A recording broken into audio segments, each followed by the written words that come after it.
welcome to our mud painting show here at Kentuck in the Teer Gallery.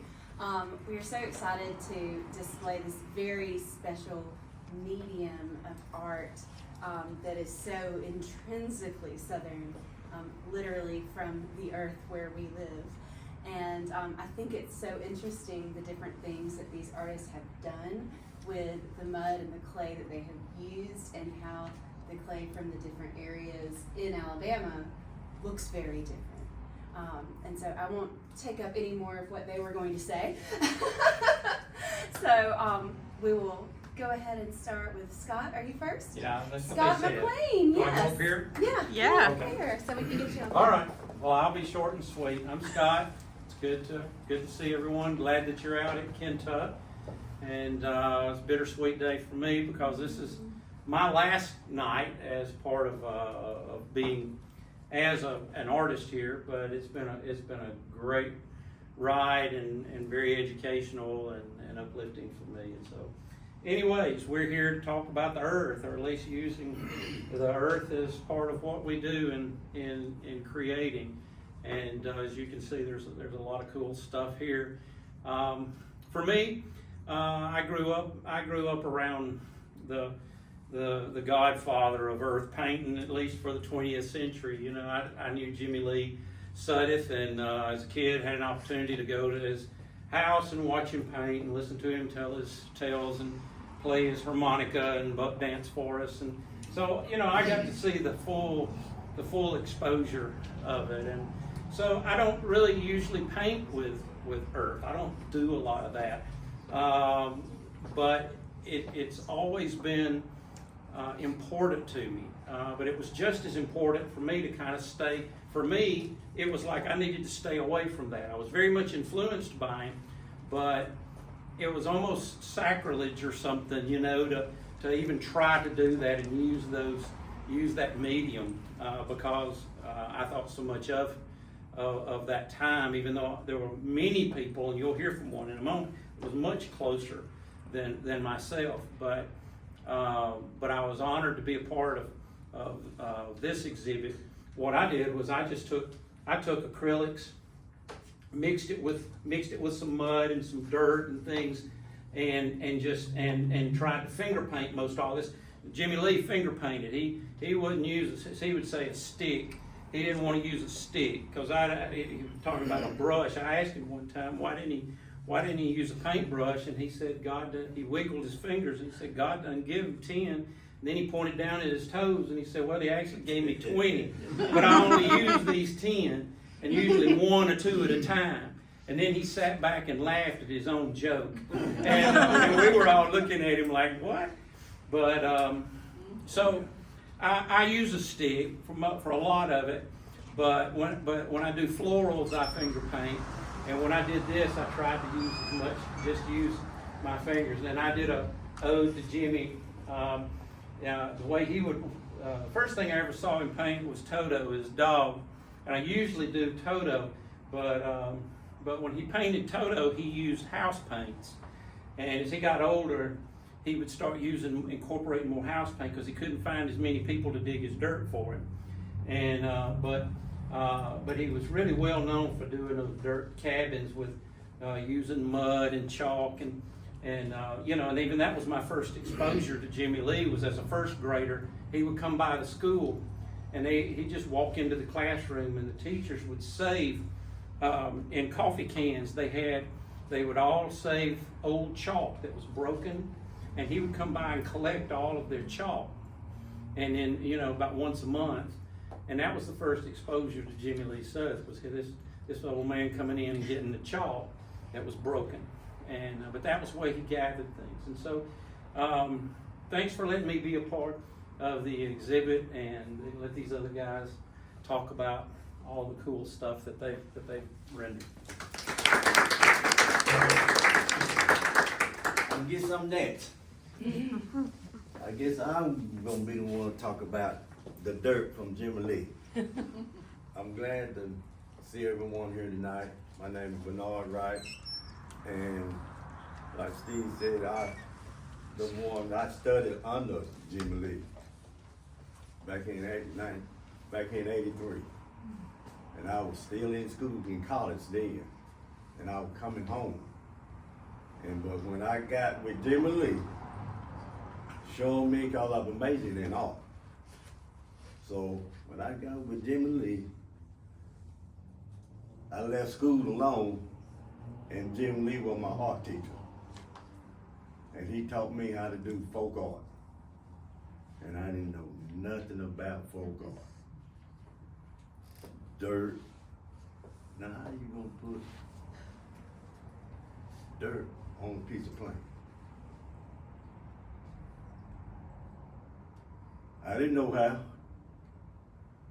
but neither I didn't know he had a remedy for that. And that remedy, before he died, he passed it on to me. That was the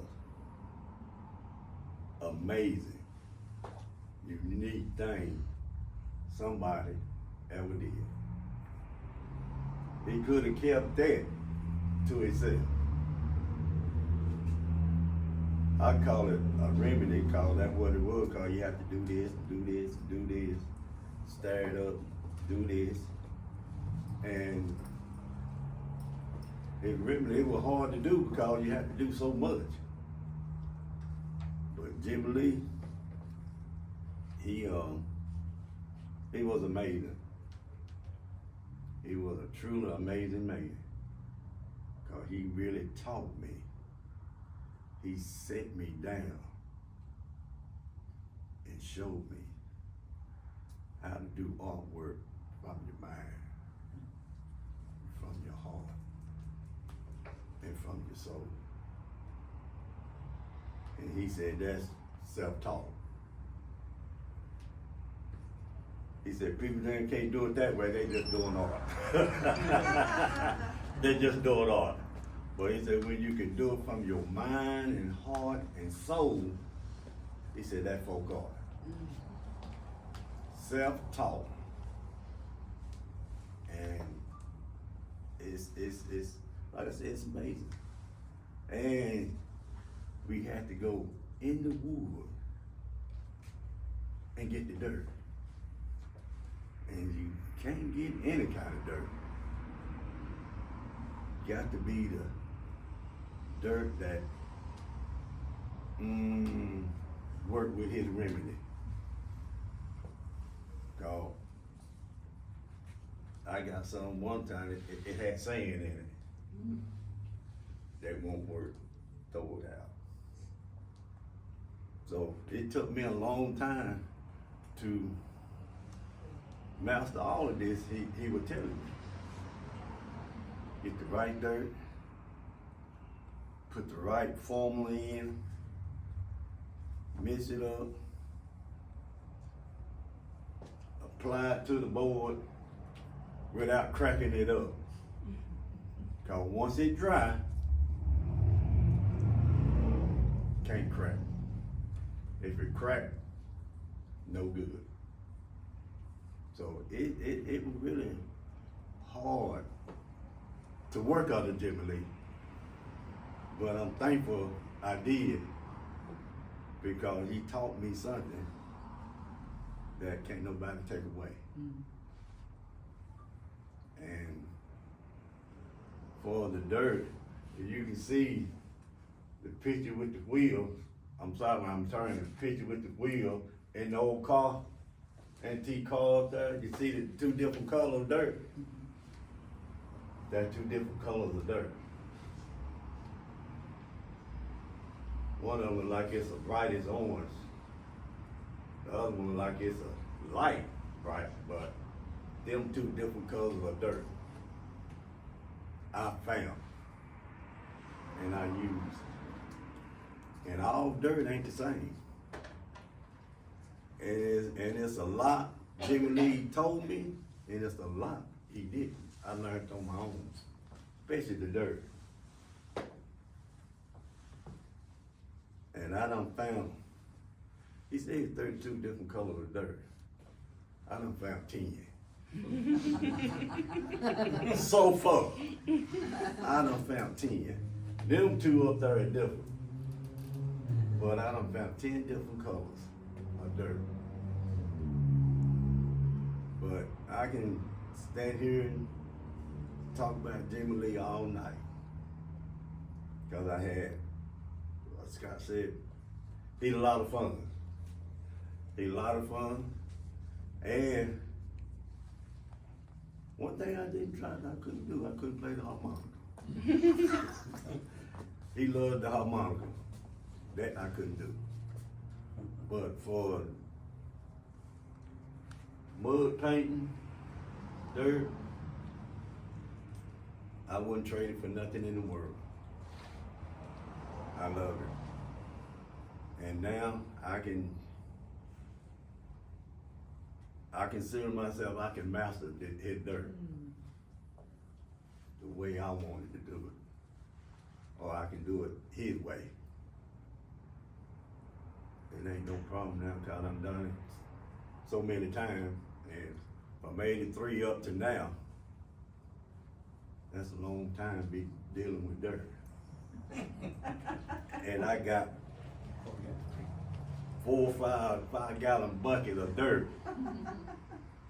I play with it, just play with it, with different styles, with different stuff. After he got older, he started using paint because of his hand. He had done used his hand so much that they grew up like this here. And he started using paint, it was easy for him. So I use paint. But I also experimented with the paint with the dirt the same. I ain't got one.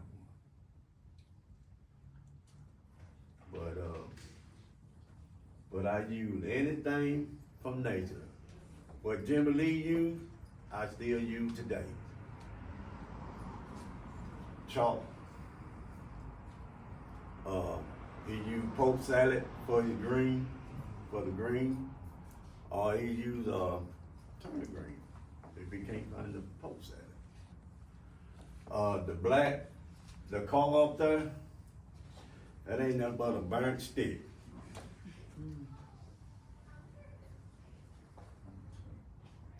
And I got a lot of it out the fireplace.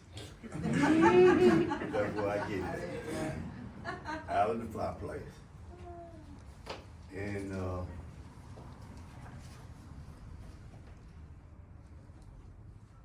the white, Dr. Martin Luther King, the white, somebody had gave me a ball of white dirt. And that's where that come from. And I have found some white dirt, but very little. Very little. But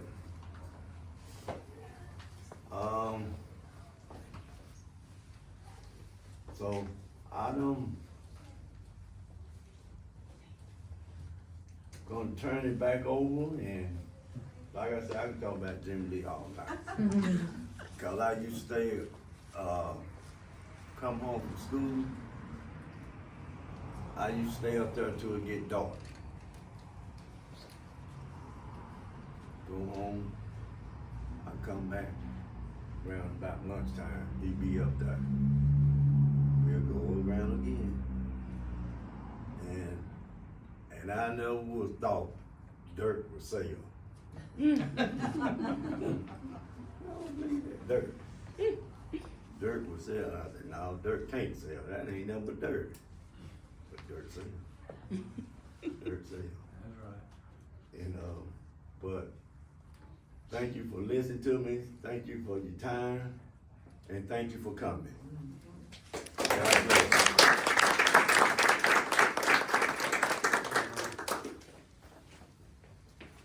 Hello, my name is Rik Long. Woody Long was my dad.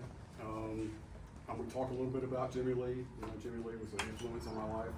Everybody knows Jimmy Lee. Everybody knows Jimmy Lee. Now, when I rate things, my dad, of course, was king of the universe, and then Jimmy Lee was king of the world. I mean, I rate Jimmy Lee's work up there like really crazy.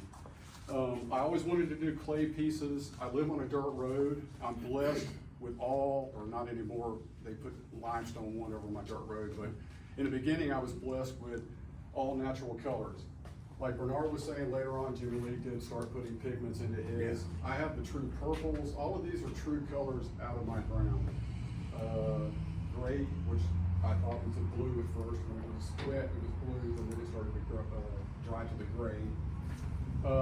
Through time, my purple vein had gotten thin, so instead of doing big bodies in purple, I started doing little accents, at least just to show what was going on. I know in the beginning I was trying to figure out, how do I bind these ingredients? How am I going to make this work? I'd always heard that Jimmy Lee mixed cokes, mixed sugars. He mixed all kind of incorporation into his muds. In fact, at the house I have a 5-gallon bucket with some of his remnants of mud into it. So I started figuring out, well, let's figure this out. I did coke. Well, one day I come back into my studio and I have a big Jesus on the wall. Well, half of Jesus' beard is missing. And I go, well, that's not gonna work. It's gotta be on the ground somewhere. I go, no. My studio was not really enclosed. So I had to figure out what was going on. So I studied it, and one day I saw a mud dauber come in and started harvesting that sweet sugar mud off of my paintings. So somewhere he had a big nest of all this stuff, but that's where Jesus' beard was going. So I had to figure out, what should I do? So I took all of my components, all of my clay, which whenever I get it would be big chunks. I would dry it out, and now I pulverize it and I bring it back to a life from a powder with Elmer's glue and water. Simple.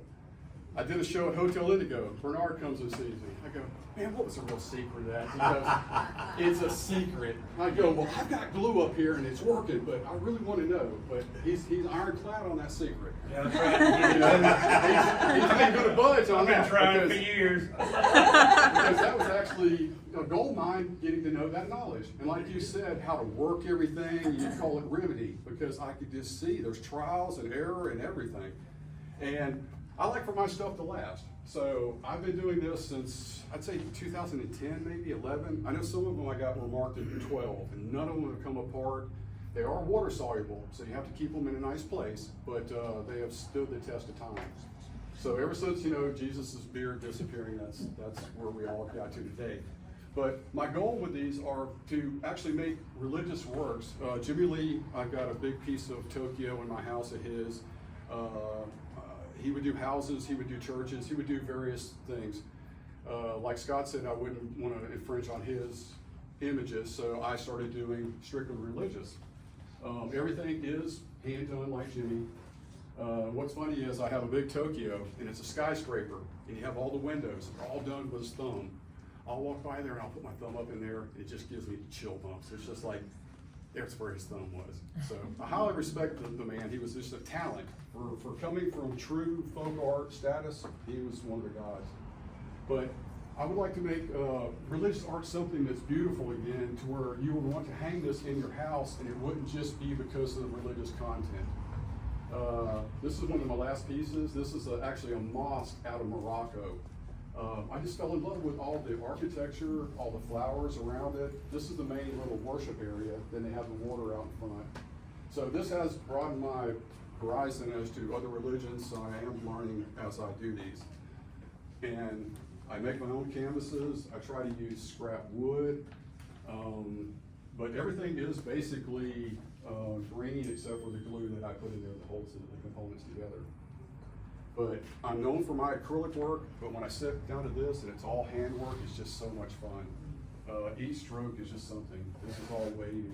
It's just so much fun to actually put together and to see what it comes out. But I got a long way to go in my images, constantly growing, trying to figure out new images. But I'm proud of being a part of this show. I think it's well represented with all the gentlemen here. So with that, my short little speech is over, but I hope you like, what I'm trying to do here.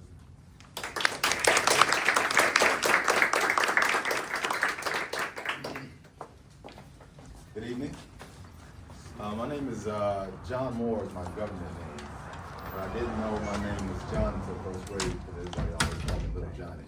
So when I decided to go full-time art back in the early 2000s, I decided that I wanted to go back to a freer time as a child when I ran back in the creek catching crawdads and stuff like that. So I went back to Jahni and I began to sign my word Jahni. So that's what I'm known as now as Jahni the artist. And art is not just something to denote what I do.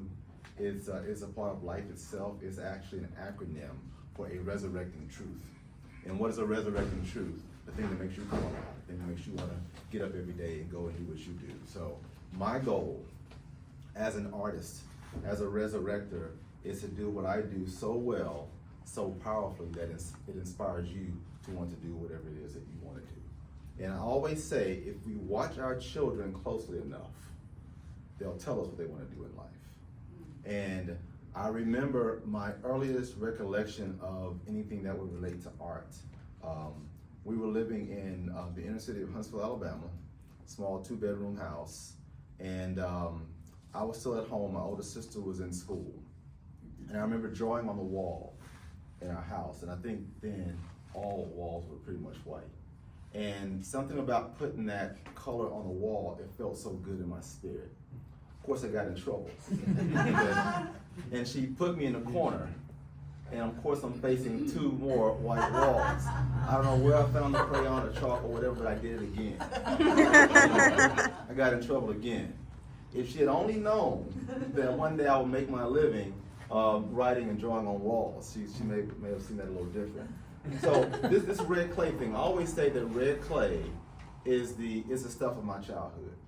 It stained our clothes, it stained my feet. We made bowls with it, the stuff called goulash. Me and my sisters, we make flowers and we played with mud all the time. And I remember telling one of my parents when I was teaching, we had gone outside and the child had gotten muddy and she was upset. I said, you don't understand, mud is essential for the well-rounded development of a child. And I truly do believe that. There's a book called Last Child in the Woods. I recommend it, okay? Because I feel like as our children grow further from the earth, we're gonna see more and more issues involving them. But if we can get them back to the earth. I've always felt very close to the earth, very close to red clay because it sort of speaks Alabama. Now, there was a time when I wasn't proud to be from Alabama. Anywhere I go somewhere, I tell people I was from Atlanta. It's the South too, but it wasn't quite Alabama. And it wasn't until I went north, I went to a funeral. And we left when it was muddy. And I'd gone to pick a friend up and red clay ended up getting on the car. So we parked in front of the house and we were getting ready to leave. We're in Pennsylvania, getting ready to leave. And when I came out, the funeral home guys were gathered around the car. And I said, what's going on? So I walked out and I said, is everything okay, guys? They said, yeah, we're trying to figure out what is this on your car? It looks like mud. I said, it is. They said, but it's red. I said, yeah, that's Alabama red clay. And as these guys were fascinated by this red clay, I started thinking, that's interesting, the red clay. And so, of course, my thing was to get it off as soon as possible. And so, at that point, I began to look at that clay a little bit different. It reminded me something of my professor. A professor told me in my undergrad, I think it was my senior show, and I may have been down about something, because she walked up to me and she said, keep your head up. Your success is inevitable, because this Alabama red clay is rich with the blood of your ancestors. And when she said those words, I remembered it verbatim. And then after a while, everywhere I would travel and live, I would take with me a little vial of red clay as a reminder. A few years ago, I was called out to a business that was opening up on Governor's Drive. It was an old stove house. They were going to remake it into shopping centers and everything. And we were walking around in this old stove house. They wanted me to do murals and whatnot. And we walked under this awning. And as we walked, this red dust rose up around us like spirits. And I asked the guy, I said, can I take some of this? He said, yeah, take all you can. So I got a little container and I put some of the red clay in it. And it sat on my classroom desk for a while. And one day I took some water and some watercolor paper. I started playing around with it. And it felt like I was painting with a living substance. And I remember what my professor had said about the idea of it being the blood of my ancestors. So I played around with it a little bit more, and I did like 3 small paintings, maybe 3 by 5. And I took 2 of them, stuck them in a little frame, and hung them at home in a window, by a window. So for years they sat there in the sun, never fading. And the thing about the red clay, unlike other paint, if you hang this in the sun, it simply gets more vibrant and shimmers just as much. It doesn't go anywhere. And so when you think about the idea of there being 102 minerals in our body, 102 minerals in the earth, that connection. And something that Joyce Carol Oates, a writer, said that just, when I hear this, it sends chills up my spine even when I say the words. I hope I say it right. It says, we are linked by blood, and blood is memory without language. And we think about the red clay, the iron oxide that makes it red, the red of our blood. So we think about the idea of sacrifice and all those things. So when I extract this red clay from the ground, to me it is a type of resurrection. It's a sacred thing. I have this hori knife that I use when I dig the clay. And in my studio I have all these boxes, these wooden boxes that are labeled with the clay from the different places. Give you this story real quick. A few years ago, the EJI, the Equal Justice Initiative, and the Community Remembrance Project, they did a commemoration of a young man by the name of Robert Mosley. In 1890, he was lynched, accused of a crime, never proven, and a mob of about 450 to 500 men came together and they lynched this young man. So on that spot in the area, they had a commemoration. And so I took red clay with the intent of one day doing a red clay piece. So a few years later, the EJI out of Montgomery, they were gonna go and put up a marker in the area. So at that time, I took the clay that I had taken from the space and I did a rendering of Robert Mosley. Now, of course, I don't know what he looked like. I don't know anything about it. I tried to find some family members, couldn't find any of that. So I took artistic license, connect with, I would say, a spiritual boldness, and I recreated what would be Robert Mosley. They said he was somewhere between 16 and 19 years of age. I created this piece, and at the memorial, I took the piece there. They had it set up front, everybody was speaking. The photographer came by, he said, man, I gotta tell you about this portrait, something about this portrait. And I think, okay, I know it's pretty good, but I wasn't sure exactly what he was talking about. So later he came back and he said, well, my camera's AI powered, and it reads human eyes. It keeps reading the portrait's eyes as human. And so we said it, and I didn't think much about it at the time because I guess the thing about me being an introvert, anytime I'm with a crowd, I'm a little nervous because the sanctuary of my studio is where I feel most comfortable, or out in nature. So he said it a second time. And then he came by again, and he was looking at me, he kept shaking his head. So finally, at the end of the program, myself and some other gentlemen were taking a photograph next to the piece, and he was there taking a photograph, and he said, okay, I gotta show you this. So he brought the camera over, and he said, this camera just recognized your portrait's eyes before it recognized you as humans. He recognized the portrait as human before you. And he showed me the dots, and he said, this is unreal. So I didn't think much about it. You know, I thought, okay, it's cool. So I got home that night, and I was looking through the photographs. They had put the photographs online of the event. And in the photographs, they had the marker itself. So I read the front of the marker, I read the back of the marker, and when I read the words that they said that Robert Mosley said at the time he was about to be lynched, he said, please don't cover my eyes. Let me see this world one more time. And the chills that went through me, let me see this world one more time. And the fact the photographer kept saying his camera saw the image of the eyes as being real. So I'm not saying that he saw, I'm not saying any of that. I'm just saying it was very interesting and a definite cause to pause. So for me to work with the red clay, and I give homage to all of those who came before me, these gentlemen, Jahni Moore, and those people we can't even name who that was the only material they had.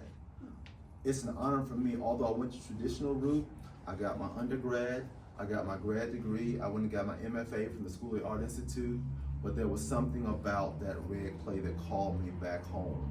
And although I still paint with acrylic, I do different things in museums and galleries, when I'm doing this, I told my wife, I don't feel like I'm working. At first I told her it feels so much like play that almost doesn't seem fair that people are willing to pay what they pay. And I told my daughters once, I said, I'm an alchemist.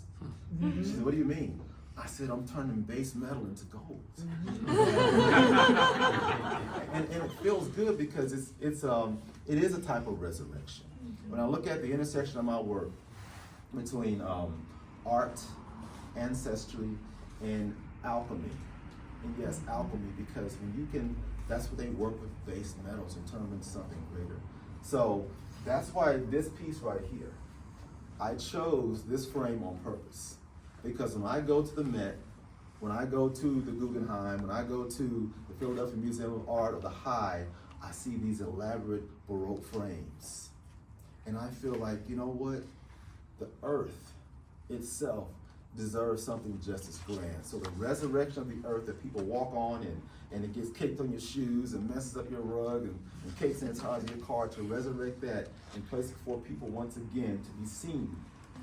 Okay? Not just seen, but also felt. I wanted to do that. But usually what I do, I like to use repurpose objects, like I call it social reconditioning, things that I find and I put them together. The idea is not just to make a pretty picture, but once again, is that resurrecting truth. And another statement by Alice Walker, and it talks about art being the thing that heals us if we will let her do what she does. And that's how I see it. I see myself as a farmer. I see myself as an alchemist. And there's another word I use, and some people have taken offense to that word, but I'll tell you why I use it. I call it switchcraft, okay?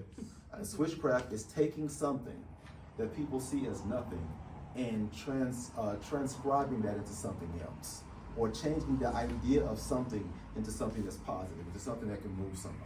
And I call that switchcraft. So that's what I do with this red clay that people say, especially the construction workers, got a lot of it going on in Huntsville, can't stand this stuff. You know what? I'm gonna take this stuff because it's connected to all of us. I want to make something beautiful. And once again, I give homage to all those who came before me. For every little boy or every little girl who's ever played in the mud, I just wanted to take it and do something a little bit different with it.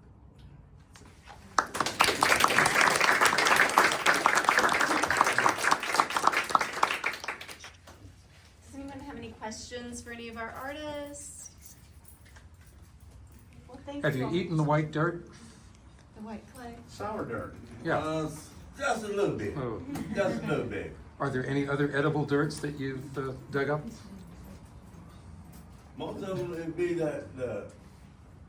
these two here. I get the most. And then once in a while I get me a little ball and taste it. But it's all about the dirt.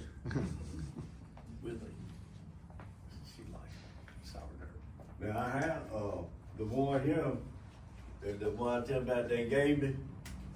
I tried it, but it's Sour. it ain't the same as the dirt up there. It's different.